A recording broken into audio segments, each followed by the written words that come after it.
It's called the Grandparent scam. It sounds relatively simple. Fraudsters who prey on seniors, often by using their grandchildren as the driver of the scam. And their grandchildren have been arrested in an accident, in desperate need of help. It sounds simple, but it's very powerful. And it's huge in terms of its dollar impact. It's hugely profitable, and it's impossible to estimate how much has been taken, but people think hundreds of millions or even billions of dollars. But we can't get lost in the dollar impact. The thing that always hits me is that these are real people who are often taken for almost everything they have. Lives are ruined, retirements are ended, life savings disappear. But as terrible as it is as a crime of property, these people also suffer in silence because they're ashamed. They think they've been foolish and they think they're to blame, when in reality, they're dealing with experts at human psychology and manipulation. And if we're totally honest, we've all been fooled at some time in our lives. The fact is, everybody is potentially vulnerable. But these people don't see it that way. So they have the loss of everything they have and the shame of feeling that they've been failures. But there are people who are fighting back on behalf of the vulnerable, and they do it day in and day out. It's their job. And if the victims are unseen, so are, all too often, these modern-day heroes, police officers who have dedicated their careers to protecting the vulnerable. It's tough and often maybe even heartbreaking work. You can't help everyone. But there is also a myth that the bad guys, and that seems like a trivial phrase, I'm going to call them evil criminal psychopaths. There's a myth that there's nothing that we can do about these so-and-sos, but that's not true. Sometimes the good guys win. And that's what I wanted to discuss in what I hope is the first of a series of episodes on law enforcement and how they deal with cybersecurity scams. The show is largely about what's called the grandparent scam, something it has been and probably remains a scourge that affects seniors and others who are vulnerable, but it also explores some of the other aspects of law enforcement, and it features two of my favorite law enforcement friends. I'll let them introduce themselves as we join that discussion. I wanted to get you to introduce yourselves so that the audience gets to know you. Deirdre, can we start with you and just tell the audience who you are and how you got to where you are right now? Completely. Hey, so I currently work in Ireland's National Cybersecurity Centre, but I started after a brief stint as a postdoctoral researcher working with our police service in Garda Síochána. So as a civilian analyst, and I came in working on big kind of strategic issues, looking at volume crime, looking at ways to prevent and disrupt crime. And I did that for a couple of years. And then I went working in a local police station in a division it's doing an urban location, but outside of Dublin. And that's actually where I really got interested in the impacts that crime has on people, because there was a much closer connection between the crime, the perpetrator and the victim. So still worked on some serious crime, but also high volume crime like theft, burglary. And during that time, I got interested as well in the fact that increasingly crime was leaving a digital footprint, and how to investigate that and how to deal with that properly. And it was still a relatively new phenomenon, a revolving phenomenon, when I was working as an analyst. So I went and did a master's on computer forensics and cybercrime investigation for law enforcement. And that's where I really got interested in the area of cybercrime. I also spent a couple of years before I left on Garda Síochána working on our strategy, our corporate strategy, our policing plans, and making sure our annual plans translated down to the divisions and had an impact, and implementing a number of high-level recommendations around future policing in Ireland, which really related to evolving our police force to keep pace with the changing landscape and the changing threat landscape. And that involved working in terms of our National Cybercrime Bureau and Economic Crime Bureau, working on staffing, equipment, and transformation programs there. I'm really excited to be here and to have this conversation today.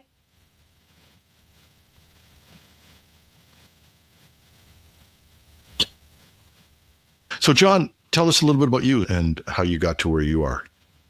Certainly. I started at immigration, working in modern war crimes, and then I applied to the Ontario Provincial Police because I wanted to stay within the province of Ontario instead of going to the RCMP, where I worked general patrol.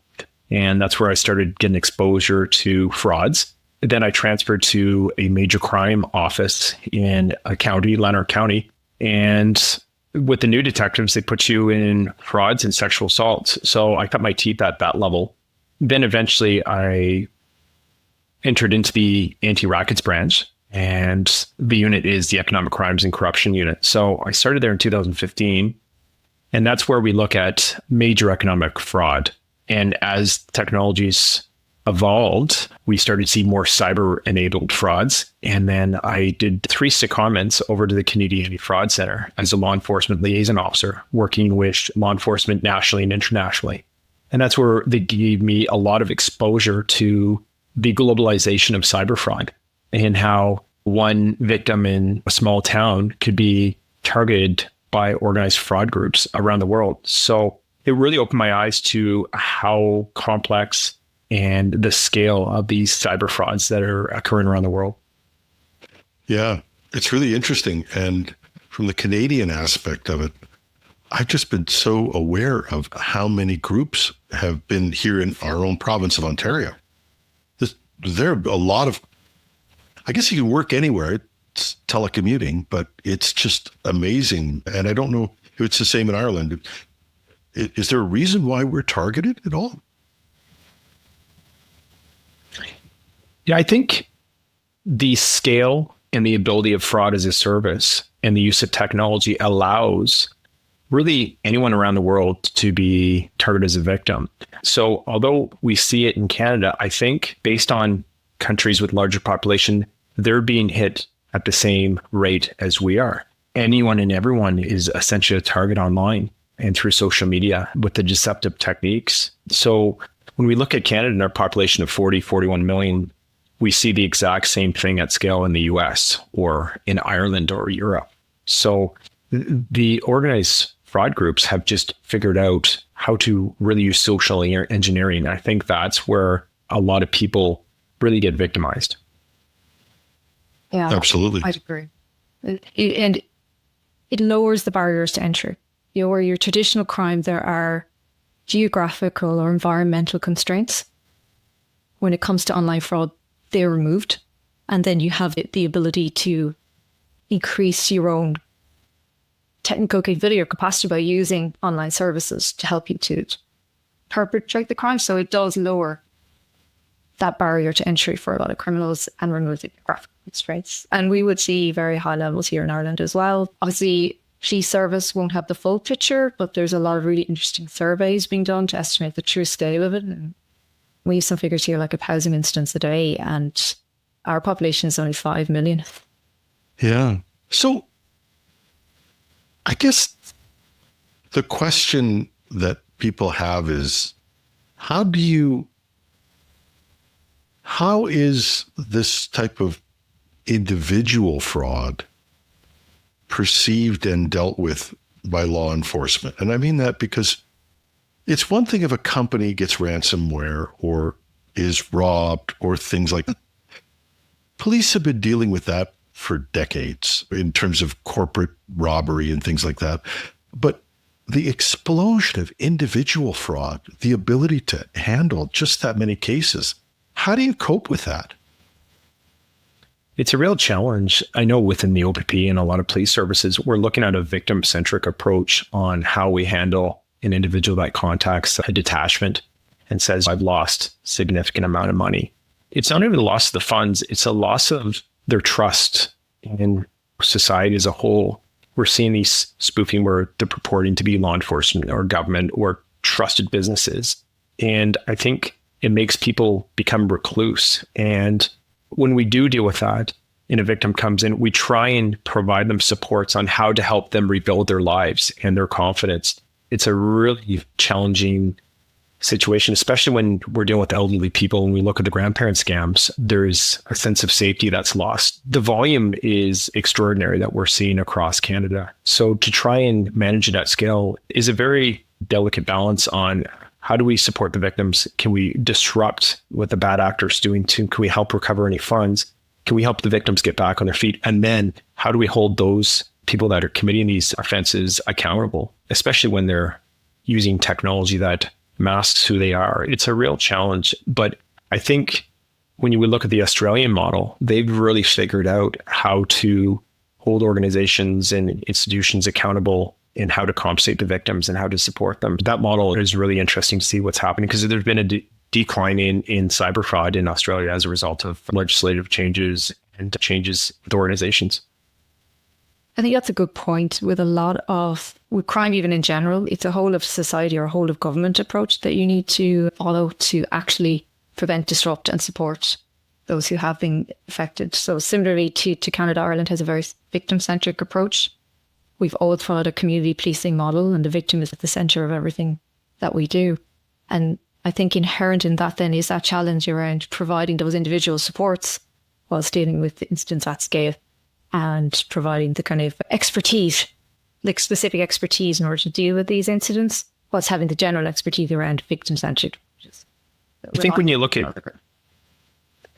at what we've done in the OP, we've created a community service engagement officers, and we've created a PowerPoint presentation that allows people in the organization to provide these presentations and awareness piece to their community, and they can tailor it to the needs of the community. And so when we call it the community mobilization model, when we actually see that there's a victim that's been targeted with this, then we bring in services in the community to help support that person go through that sort of the triage of the event, the post-event, and help them try to get back on their feet.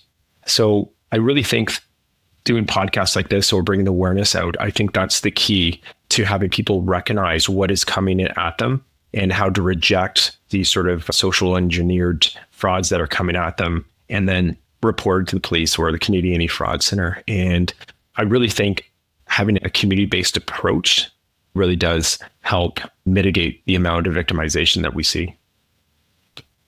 At least help them cope with it. It's one of the things that I think we're all aware of, and I've said this before, and probably maybe the audience is maybe bored of hearing of it, but I do keep bringing it up. My father told me he'd been defrauded. And my father's he's dead now, but he was a very intelligent man. He was well-educated. He was a big person in the community, and middle of the night, 2 a.m, and this is the old style grandparent scheme. Middle of the night, 2 a.m, and one of my brothers has been in trouble. There's no doubt about that. He's had some issues and things like that. We're a big family, adopted. Some of the kids had tough upbringings, but my parents brought them along. So middle of the night, gets a call, needs bail or whatever it was. And it took him years to tell me this because he was ashamed. And he knew after he sent the money, he knew it was wrong, but he didn't know what to do. And I think that shame part of it is one of the things that I think these crooks depend on. And so the community piece is big, but are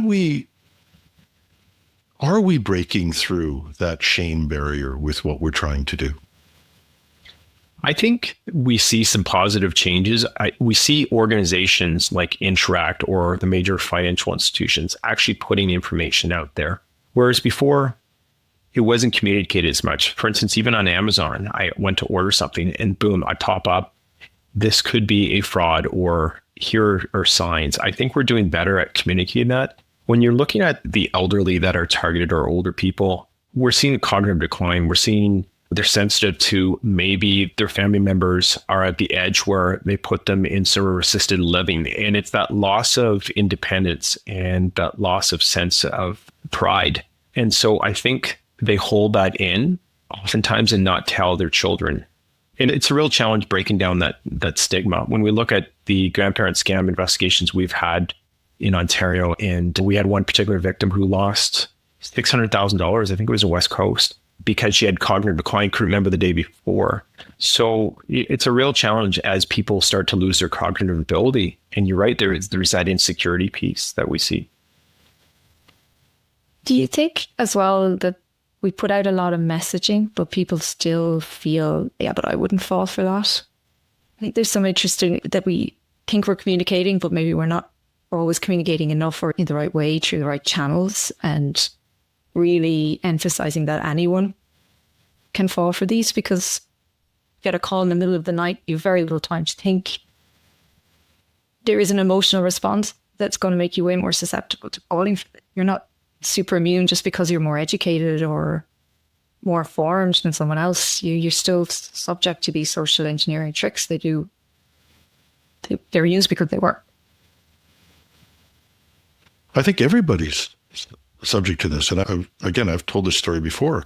I'm extremely cautious. I run a cybersecurity podcast. I'm going to be hacked. It's not if or when. I'm going to be hacked if I haven't already been. But I try to be as careful as possible. I do everything I can, be as careful as possible.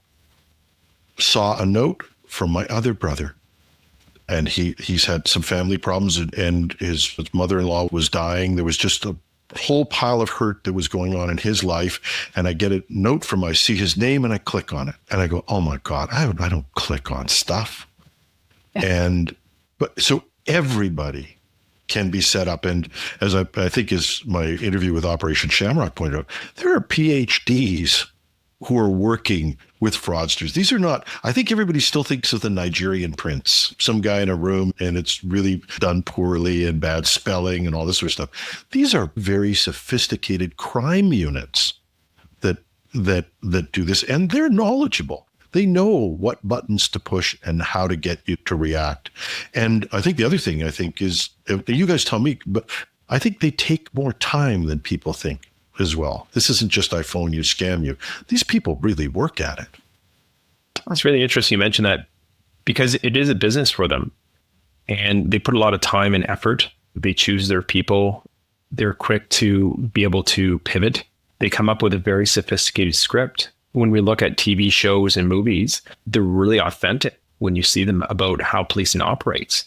These bad actors will embrace that. They'll talk very authoritative when they develop their script on how they're going to pitch it to the victims. They use terminologies that law enforcement would use, especially in this grandparent scam. You know, they prey on that sense of urgency, like Deirdre was saying, in the middle of the night. And we as humans, we want to help out our loved ones. We want to solve that problem. And we'll do anything to protect our loved ones. And when that chaotic call or message comes in, it's that fight or flight. How do we go about triaging it and making things right? And I think a lot of people have the good nature in them. And then it's only after they've been victimized that they realize, oh my God, there was all these red flags that went along with it. Maybe the terminology wasn't right. It's very exhausting to hear some of these things from the victims, because you just see that sense of trust that evaporates, and now they feel so vulnerable afterwards. Like when you were talking about the corporate aspect versus the individual aspect. I think shame is a huge piece. Yeah. And what you should be doing is you should be taking action and reporting, whereas actually like everyone is going, maybe I'm wrong, maybe I didn't get scammed, maybe I'm right. You're trying to maybe justify your actions or hide what went wrong. And it's a natural human emotion, very difficult to overcome. Yeah. And are police forces set up to take, if we could convince people to report quickly, do we have the breadth to be able to take that amount of, there's a lot of people being scammed out there. Would we be able to even take the number of calls? What's interesting you mention that, because we've seen the numbers of reporting, the numbers of losses just escalate. When I started the Canadian Fraud Center, the reporting that we received in 2020 was 164 million in reported losses. As of 2024, we're talking about 648 million in losses. My friend Dave Coffey, who does media for the Toronto Police and Awareness, he said Toronto Police last year had reports of over almost 400 million in reported losses. When we look at the States, we're talking about $17 billion in losses. So just in Ontario alone, that's a staggering amount of money that's lost. So when we look at what the calls for service the officers or the detectives have, they're being overwhelmed with petty crime or domestic violence and what have you, the human trafficking, and then to add on cyber on top of that, it's a lot. So that education piece internally is a big thing, and we're really working on that. And then we're working on that support mechanism. It's a real challenge at scale to handle all these victims coming in. And that's why when we look at Operation Shamrock, that website that they host is incredible. Aaron West is doing such a great job, and they just put so much good literature out there. The Canadian Fraud Center website is very great as well. when we look at what to do if you're a victim. So they have these steps. Within the OP, each detachment has mental health nurses and support mechanisms. So we identify a victim that has these needs, we can start support them, and then we can start conducting that investigation at the same time. So it is a real challenge in working up at scale, and at least in our organization, to try and tackle these investigations. And it very much the same in Ireland. In my time in Garda Síochána, we put a lot of effort as well in that education piece internally, so that when somebody does prevent to report the crime, that people ask the right questions, record the right information, support in the right way. And I think that's as important as anything else, because what you don't want is that experience where someone reports and they have a negative experience, or they don't believe there's anything that can be done for them. They don't feel it was worth their while. So they're very similar here. And I would say also just recent crime figures will see fraud reporting up. So I do think that's positive reporting. So one of the things that, and maybe we should just take a brief breather and just go through this grandparent scheme, just quick outline of how it works in the modern sense. Like I said, I think I had, until I actually read your notes, John, I had a vision of, and talked to Operation Shamrock. I had this idea that it was still the old Western Union phone in the middle of the night thing, but it's much more sophisticated. Can you just give us a brief rundown of how this plays out? What would the average experience look like or sound like? Yeah, so we started to see this trend in Europe, and then it became trends international, where it started hitting Canada and the US. And so what our experience in Canada has been is we see these older people that still have landlines. And so the bad actors behind the scenes will essentially look up Canada 411 and identify a postal code and identify an area that they want to target. And based on Canada 411, you have a phone number, you have an address, and you have a name. So that's perfect information to start off with these frauds. So the bad actors will have couriers in and around that area ready to attend the residence. So what happens is there'll be a phone call that's unexpected at any time of the day, where the elderly person or the older person will get the call indicating that it's from a grandchild. And so I'll use an example. They'll say, "Hey, Grandma." "Yeah, hi, who's this?" "It's your favorite grandson." "Who is it?" "It's Johnny." "Oh, hi, Johnny. What's happening?" "My throat's a little sore. I had to go to get some medicine. You wouldn't believe what happened to me. I went with a friend. There was a car accident, and we rear-ended a pregnant woman or got in a car accident. And the police attended the scene. They found some sort of drugs or contraband in the car. As a result, me and my friend have been arrested. Now, the police tell me that I'm going to be released on bail, but we need bail money. Would you be okay to talk to the officer?" And then the second party involved in this will come with a very authoritative voice, and they'll say, "This is officer. I'm with this detachment," and they'll use police jargon and be very authoritative. And they'll say, "There's a gag order in place we need bail payment immediately in order for your family member to be released." And the victim will start thinking is, okay, I can't say anything, can't call mom or a dad because they're going to be upset. That's why the grandchild's called me. Now there's instructions on to get funds, and it's normally under a $10,000 threshold. And so they'll direct the victim to go to their local financial institution and try and withdraw money out of the ATM. And they'll get a certain amount because there's a limit. And then they'll go inside and they'll talk to the teller. And sometimes they're on the phone with the bad actors the whole time, or they've been told what to say to the financial institution. So for instance, you need money out to help your grandchild pay for a car. Or we had one victim that's wired $30,000 in Montreal on the guise that it was for her sister's funeral. So they teach the victims to come up with some sort of story in order to get the maximum amount of money out. They go back home and then they contact the bad actors, and the bad actors say there's a courier that's going to pick it up, put it in an envelope, and put this incident number on the envelope and hand it over. And that's how the initial grandparent scam starts. And then they ask for more money, and we can talk about that. I'm not sure if Ireland's seen the same sort of pitch, but that's what's happening in Canada. Yeah. So similar, we had a wave of them, I think around 2021 and 2023 with a similar kind of approach. I'm not sure if they had the couriers pick it up. Ireland is a smaller geographical location, but definitely that not so much being on bail, but being like, I'm stuck, I've had a crash or I've had a medical emergency and can you get me some money? Similar approach, but I don't think so much on the bail front.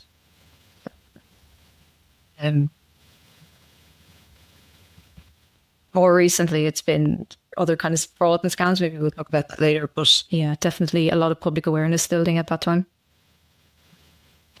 Yeah. And how do they bridge from that to the big money? You said they're taking hundreds of thousands of dollars in some cases. Yeah. And so what we see is the second attempt, they'll know that there's a chance that police have been called and maybe waiting for the couriers and what have you to be arrested.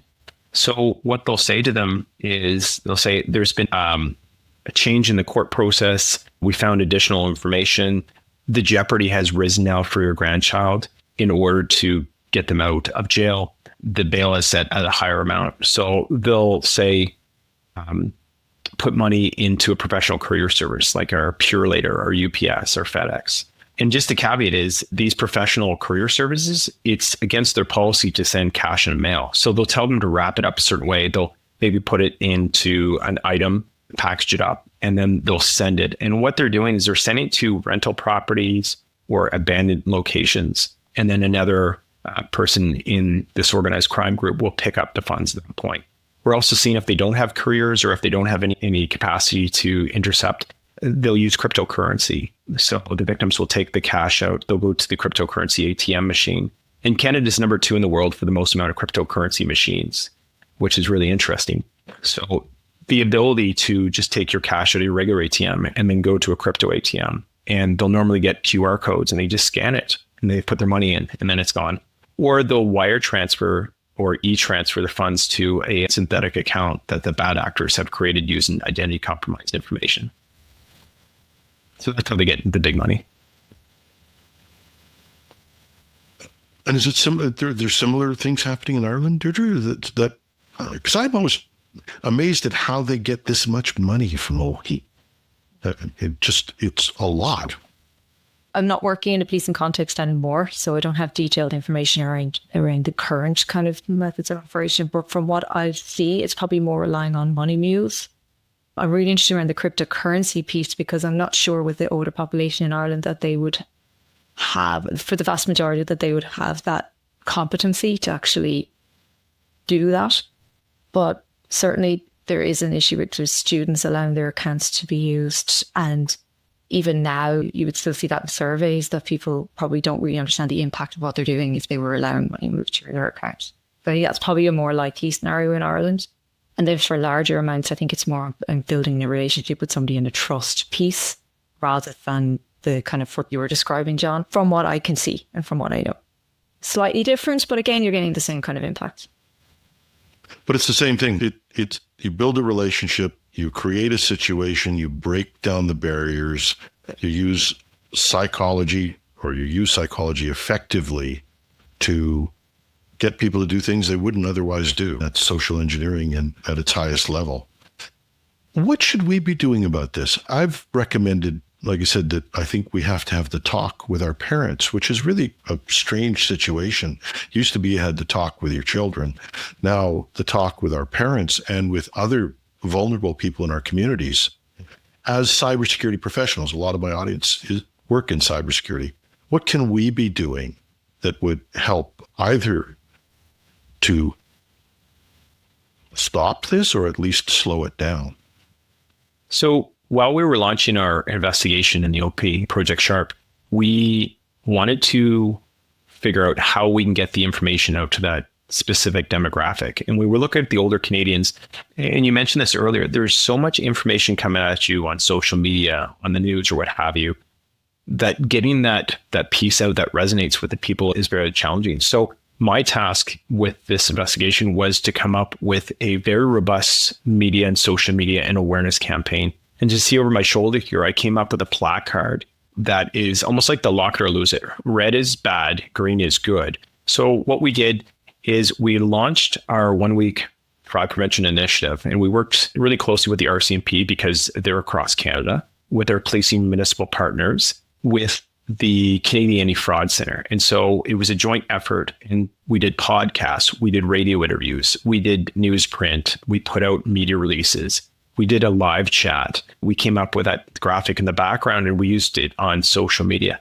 But then we figured, how do we get to the granular level? So we work with Ministry of Long-Term Care in Ontario. We work with different groups that help elderly folks or older folks. We worked with Canada 211 to put that information out there. We work with the Canadian Bankers Association to educate the tellers at the branches. So it was all these sort of layers that we put together that really try to put the information out there. We were able to get funding to put advertising on the back of buses across Ontario. And we took that model based on in Vancouver, where they had big advertisements on bus stops and a QR code. So it was that awareness piece. But I think to get back to the speaking to your older family members is to come up with that code word that's only specific to your family. It could be whatever. It could be the word blue. So you know who these people are, and to try and target the education to the children so that they can have that discussion with the older adults. And we found that to be very impactful. Are there unique ways that are there interesting things or unique things you've seen? From my perspective, what I would say is the awareness piece. Everything you said, John, absolutely true. And we do it here as well. But from my current role now in cybersecurity sector, I think one of the challenges we have is we're deeply technical people trying to make that translation into language for people to understand what's happening and understand what they can do and what's in their control to do in a way that's not intimidating. And I think that's a challenge, because I think especially with an older population, if you start talking about, sure, it's a safe website, HTTPS, checking for the padlock and all, it can be a little intimidating if they're not on social media or technology every day. So I think there is a challenge there for us all the time to get better and better at explaining the risk and what's within their control to do. But certainly, that is what we're doing on a daily basis. And we work very closely with Garda Síochána because we would get a lot of reports of phishing attempts, emails, SMSs, scams going on. And we would share them on Garda Síochána, and we work with them around crime prevention advice and how to tackle them together. And it's back to that bit of it has to be a layered approach. It can't be one organisation on their own. And I guess the question is, what's next in all of this? What are you seeing that's new or that's coming up, or ideas that you think people should be watching out for? I think from what we're seeing is the bank investigator scam or bank imposter scam. And it has a very similar MO to the Grandparent scam, where it's that shock. You're getting a call from a financial institution saying that there's been a suspicious transaction, your card's been compromised. And in Eastern Ontario, we're seeing the victims being told to take their bank card that's been compromised and put in an envelope and put your PIN number, and the courier is going to come pick it up. And they'll secure your funds in a government-controlled bank account until this investigation's completed and the sting operation's been uncovered. And so, again, they're targeting the older population. And statistically from the Canadian Anti-Fraud Centre, we see that elderly folks or older people are getting hit 33% more than the average. And that could be a secondary fraud. There's almost like a list. If you've given money out, now you're going to be hit with another type of fraud. I see the bank investigator scam really jumping up. When we look at the numbers in 2023 for the emergency grandparent scam, because we did so much awareness, the reporting to the Canadian Anti-Fraud Centre really jumped up. So it went up to $11 million in reported losses during that year. And I think that was because we're telling the people, report to your police, report to the Canadian Anti-Fraud Centre. But when we look at the fraud categories that we saw at the Canadian Anti-Fraud Centre, they have 30 different fraud pitches. Now, some of the frauds are merged into one title, like extortion frauds. But I think the biggest fraud losses that we're seeing is investment frauds and crypto investment frauds. Again, you may have some older people that are fixed income and want to raise their investments. And so they're looking at these angles. So that's a trend that we're seeing here in Canada. I think there's an underlying thing. So we see some of the same kind of things here. And there's an underlying theme around very limited time to think, or this fear of missing out. So even if you focus on those things as your red flags, if either of those things are present, then I think you should be concerned. There's probably an opportunity as well. Just trends that we would see is there are certain times where particular frauds are going to surface. So in Ireland, and it might be the same in Canada, when we have elections and a new government is formed, one of the early things they'll do is put together a program for government. And that's where they will make promises around specific schemes and grant schemes that they're going to do. And I think there's an opportunity around those particular times to specifically raise awareness, because grants for heating your home or maybe transitioning to green energy, older people will be particularly interested in those. And if they're getting SMS to their phones at the same time as they're hearing on the radio, it feels real.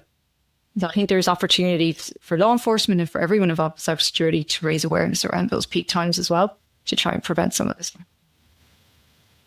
And I think it's the really important aspect of all of this is that reporting.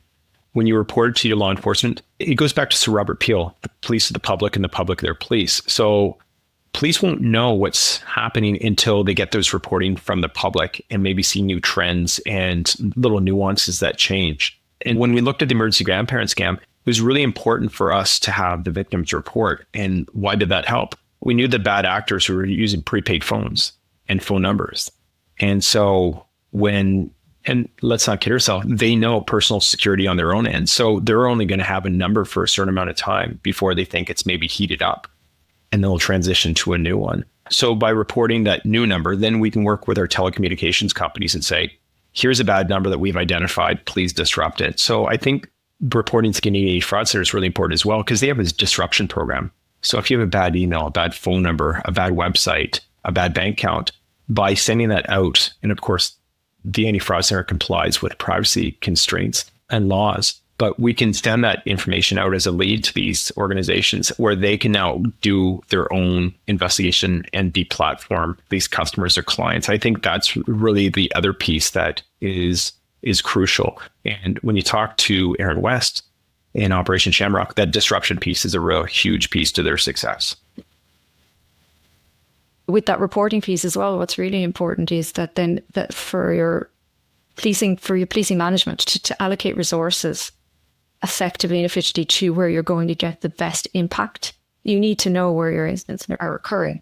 And if you don't have those reports of fraud, it's not going to get the resources that it needs. So I think from an internal and external perspective, that reporting is really important. Yeah, and it's a bit like whack-a-mole. And John, you said it. We talked about the grandparent scheme. Deirdre, you said there are other ones in Ireland. There are new ones that are constantly coming up, and they will evolve. It's the same as with ransomware or any other threat. As soon as you find a way to hold this one, they come up with these people are very creative, and they do an incredible job at advancing this. The question I have is how we can cope with that volume of it. There are other ones, and I'll give you a couple that I think are going to come your way. One is you mentioned a QR code. That's out in the streets now. If you see a QR code on the street, do not click on it. Do not, unless you're absolutely certain where it comes from, because that's another scam. The other one that we're seeing in Canada, I don't know if you see it in Ireland, we have a national broadcaster, the CBC. You will find articles from the CBC that look identical to the CBC, telling you that a famous Canadian investor has found a way to make $1 million overnight, and it's approved by the CBC, and they're very good at this. So I think we have an explosion. And just as we're wrapping up, is there any way we can deal with this? I think there is. I think it's that communication, that outreach piece. I think it's that disruption piece as well. So for instance, when I was at the Canadian Fraud Center, we would get different organizations reach out and say, I have been spoofed. The bad actors will pay for search engine optimization.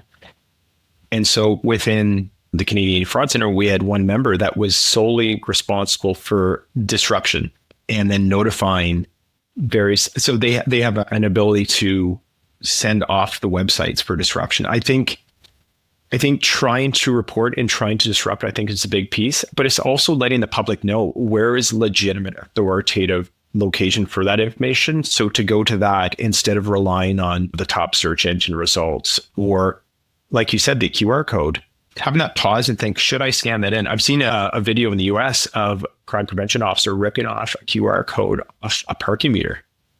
And the bad actors had just slapped that on there. So it's really incredible. It's a real challenge as we evolved in society and technology.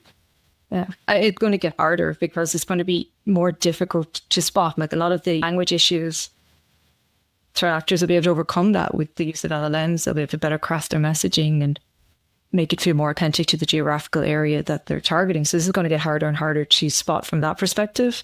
And I think also voice and video will be harder to see that this is AI generated or inauthentic. And I was thinking about this earlier as well. I was thinking some of it is behavior change. That you don't leave your house without locking the door, but you will click on a link without checking, or a QR code without checking the link first. So how do you start to automatically do these things without having to think about it? And think about it probably comes from the younger generation, but that upward pressure as well as the information campaigns. And I think so the schools and targeting schools and building media literacy and digital literacy skills at an early age will protect that generation, but also help inform the older generation as well. And Jim, you mentioned it on another podcast that I heard, that there was a link that you got and you were able to put it in AI technology and it actually warned you and told you what the issue was. So I think that technological component really is important. But the other aspect is that private-public partnership. Police can't arrest our way out of cyber fraud. It takes a concerted effort from government, from private business to social media companies to law enforcement to all to come together and combat that. I think that's the real solution here. Yeah, it's all around us. Facebook they will not do anything. I'm sorry, I'm not a big Facebook fan. A lot of older people are now on Facebook. Young kids aren't. And they will sell ads to anybody. They don't care. It's just obvious. And so there's so many places now that people are vulnerable. I guess it increases the number of places that you can be attacked from. It's just astonishing. And yet I think, and John, thank you, and Deirdre, thank you. I think you give us some hope on some of this, which I think is important. But if you had one wish, what would it be? If you could have one wish that you could make happen to make the public's life better, your job better, what would it be? I'll let you start, Deirdre. Oh, thank you. The tough one. And I'm going to actually just build on the point John made around information sharing, actually. How to share relevant, actionable information easily and quickly where it needs to go and who needs to see it. Because that information sharing is really key in cybersecurity more generally. And it helps to build resilience and it helps to better learn how things are evolving in real time. So you can get that two-way information sharing and public-private partnerships. I think that iron all of that out. Yeah, I think building on that awareness and education piece, my wish would be that there would be more education put out to the public. And Deirdre said, talking to kids at a young age, I drive my kids to school and in the car, we talk about things. And it's amazing. My son was saying, I just got this text message. There's no way that this came from here. And thank you. My years of droning on for stuff, they've picked it up. So I think having more of that private-public partnership, bringing up that awareness, I think that will help us through these. And your podcast, Jim, is incredible because you raise the bar on information sharing on here are the threats, here are the trends, here you should be aware of that. I think that's a real huge piece that I'd love to see more. Yeah, because it's a real challenge, isn't it? When you're constantly being bombarded with all these reports, it's to get from kind of concise and actionable information. It's really important. Yeah, it's tough to sort through it all. Just last piece in this, and then I'll let you guys go, but it's the idea of investment. It's easy to talk about feet on the street. It's not sexy to talk about fingers on the keyboard. So getting funding and getting enough resources is always an issue. But if there's something I should be doing as an episode, and we've had this first chat, and I thank you both for it, what should I be doing next as an episode that we could make a big difference? I think it'd be really interesting talking about job scams. We're seeing a massive increase in that, and it's targeting everyone that's vulnerable, newcomers to Canada, maybe students getting out of university, maybe we'll try and transition into another job opportunities. We've seen this erosion of work from home, and I think that's really appealing to people. So when you see that come in a text message, hey, make this kind of money, work from home, and it's really utilizing crypto and the digital transfer of funds around the world. And then you don't even have to have bad action in Canada to facilitate it. And so when we look at the grandparent scam, we knew that in order to get the cash, they would have to have some sort of money mule to move through the system. But when you look at that sort of digital hit, and you don't need anyone in Canada, and then you can use crypto to get it out. I think that's the real threat vector that we're seeing. That's a real challenge to try and recover those funds or hold people accountable in other parts of the world that may not work with Canada and the US. It's a real challenge. So I think that's one. We've done these crypto investment scams. I think the other one, because I think you have a lot of people that are in business world listening to this, is the business email compromise. And to me, in my humble opinion, I believe that's one or two rivaling ransom attacks because it's so easy to get those funds. In Europe, we have the Network and Information Security Directive 1. NIS 2 is now enforced and it's been transposed into Irish law. And it puts significant obligations on the management board of companies actually in relation to their cybersecurity practices. And they can be fined and held accountable for instance in their organization. So actually that whole business email compromise for small and medium-sized enterprises, I think that would be a really interesting one to do as well. And even exploring the different regulatory structures in different countries, actually. So if you're operating in Europe, you will be subject to this legislation. It also has a very wide breadth. So we have 70 operators of essential services at the moment. We'll probably have 4,000 entities in scope. And a lot of them will be looking at this for the first time. And Deirdre, it's interesting you mention that because I had a major financial institution here reach out to me and had a victim that didn't feel comfortable reaching out to the police, but I had that relationship. And I was able to call Michael Crahan, who's the detective superintendent with Garda, and call him on his personal phone. And he was having bangers and mash and a pint at 6:00. And he was able to call the head of the financial institution in Ireland and was able to freeze the money. And so I grabbed that information in Canada and I shipped it over to him. And as a result, they arrested 2 Nigerians for money laundering in Ireland. So it's just the instant international connection that can really have success. I'm just amazed at the personal networks that you guys have, because I'm getting to know everybody, but everybody knows everyone. I say, I talked to Aaron West Johnson. Oh yeah, I know who Aaron. You're building such an effective personal network of law enforcement. I just find this astonishing. So important. And Erin calls me one of her Avengers. I have a meeting this next week with her, with a bunch of detectives in the US and Canada and Europe. And so we talk about different trends and how we can put our brains together to combat things that we're seeing around the world. So it's really interesting. Sorry, Deirdre, cut you off. No, it's a lovely part of police culture, actually. That, okay, policing organisations are very quite big, geographically dispersed. We've one police service in Ireland, but it's obviously spread across 500 odd stations. But it's always done on those personal connections. It's, I'll do this for you out of hours because I know and trust you, and I will do it for the victim, but do it for you as well. And so a lovely part of police culture. Personally, I think it would be interesting to delve a little bit more into the money mules piece, because it's a younger generation that is often university students, and they are more willing to take the risk for the financial rewards. They have a higher risk threshold. I think that would be a really interesting one to delve into. And again, there's an evidence-based policing centre in the UK, and the Met have a strategic intelligence unit, and they have behavioural analysts. And they look at things like when you put out like a parking fine, how can you structure the language so that people will actually reduce their speed? And I think that's something that would be interesting to explore in terms of cybersecurity advice as well, is how can you tailor this and word it so that people actually follow the advice? Because some of the surveys that are coming out in Ireland at the moment would say maybe a third of people will have a strong password, will check links, but most people don't. So I think despite all of the communication that we're putting out, it's not actually changing behaviours. So how can you actually maybe bring those two disciplines together to get some traction? Interesting, yeah. Using technology and maybe us using social engineering for a change. I think that's a really great thing. I think I'm going to try and do a program around that. If anybody's listening to this out there and you've got experts in it, get in touch with me. I'll go digging for some experts on social engineering. But I think that's one of the things maybe we should start. We should start using the tricks that the crooks are using. Good for you. Great stuff. Thank you, both of you, for doing this. And I'm just glad you spent the time with us. And that's something that this program should try to do. Yeah, showcase its successes. Yeah. Sometimes you win by winning. You don't always have to. Everybody says you learn from your mistakes. You can learn from your mistakes all you want, but you can also learn from your successes. Yeah. It also gives people confidence, isn't it? Okay, maybe in my case, nothing can be done, but I see it has worked for other people. There have been successful operations. There have been successful it gives people confidence for it's worthwhile engaging. And that you're not alone. Good stuff. Thank you, guys. And what a beautiful note to leave it on. You're not alone.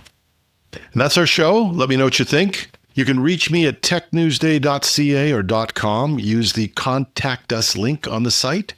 You can also find show notes there. And this episode came up rather quickly, so it might take me till next week to get some of the useful links that I'd like to post in there. But stay tuned for them. Thanks to our guest, Deirdre and John, for taking the time to share their expertise. But above all, thanks to you. You've taken the time to spend with us, and we're glad you did. I'm your host, Jim Love. David Shipley will be back with the cybersecurity news on Monday morning, and I'll be back in the news chair on Wednesday morning. Stay safe, and above all, enjoy your weekend. Hug your loved ones.